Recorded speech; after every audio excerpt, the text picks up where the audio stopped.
Turkey's first steps towards accession to Europe go back more than 50 years, when Ankara asked for an association agreement with the European Economic Community. Negotiations officially began in 2005. But in 2013, the EU postponed talks on Turkey's possible accession to the bloc.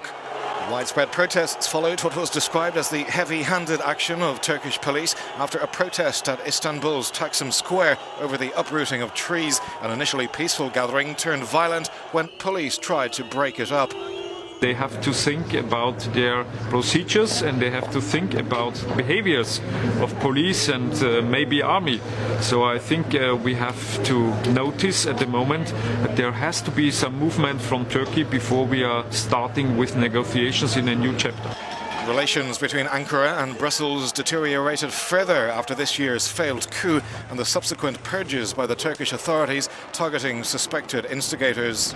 The EU criticised the extent of the purges, including the arrest of leaders from Turkish main pro-Kurdish political party, the HDP.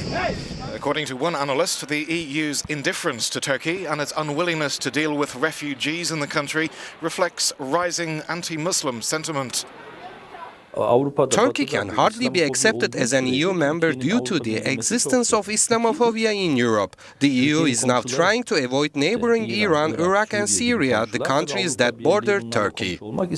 In March, the EU entered into a controversial agreement with Turkey. For every one Syrian refugee returned to Turkey, another would be resettled from Turkey to the EU. Ankara signed the deal in return for financial and political concessions such as visa-free travel for Turks. With tensions rising, Erdogan said if talks do not proceed according to plan, Turkey may hold its own referendum on EU membership. Let's be patient. Until the end of this year, then we will go to the people.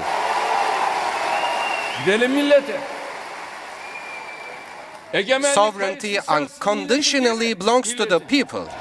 In spite of the discord, the EU continues the process towards accession. If the accession process came to an end, I believe we would both find ourselves in a lose-lose scenario.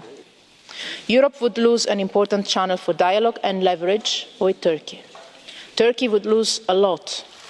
Turkey said it could always approach the Shanghai Cooperation Organization, whose partner nations include China and Russia. Erdogan then announced Ankara's intention to strengthen its relations with Moscow.